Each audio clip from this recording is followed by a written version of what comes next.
Today we are going to talk about how control plane packets and data plane packets pass through a Juniper router. Now on the diagram that you see on the screen, I'm demonstrating the routing engine and control board, and we have two FPCs as a representation. Now within the FPC 0, the components are listed. So first we have the PIC. Sometimes the PIC is an external connector that you insert with different combinations of speeds. On other cases, the PIC is an integrated module, which means it is within the FPC itself. But after the PIC, what you have is a connection to the PFE or the ASIC that does all the route programming, route lookup, and forwarding. So all the intelligence from the line card perspective are on the PFE. And each line card also has a CPU, or we call it the microkernel, which interfaces with the routing engine. So there I'm also demonstrating the fabric boards. So if it's an MX960, usually the fabrics are called SCBs. If it's a different platform like a PTX, the fabrics are called SIBs. Now we also have another FPC demonstrated here, which again has the same components.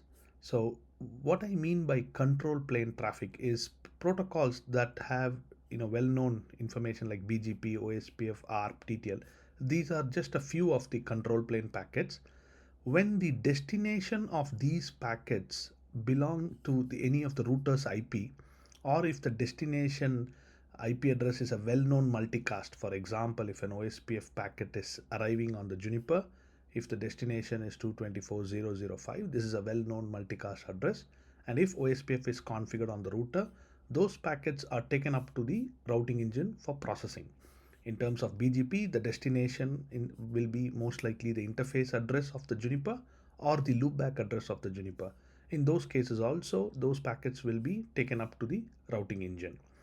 ARP, similar story, because the destination is a broadcast and the packet will be queried if the destination ARP is for any of the IP addresses on the Juniper.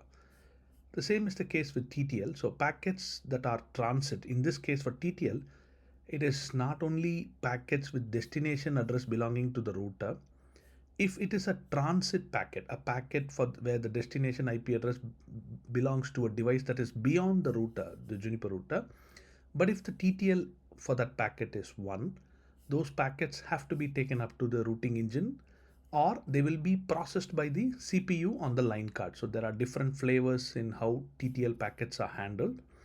So in most of the cases, when the packets are IPTTL1, they will be handled by the FPC CPU, which will send back a time exceed message back to the source. The intention is to offload those kind of tasks from the routing engine CPU. Now the flow diagram explains what happens. So consider that we get a packet like OSPF, it enters through the PIC port, then it passes on to the PFE. The PFE does the lookup, identifies that this is packets destined to its local IP and well-known protocol. So then it pushes it up to the control plane and eventually it goes up to the routing engine. Now on the way out, so when the routing engine is trying to send a BGP hello or a OSPF hello or keep alive for BGP, what is going to happen? The routing engine will create the packet, send it off to the outbound FPC port from where it wants to send it out. Those packets pass through the FPC CPU, pass through the PFE on the FPC and the corresponding port.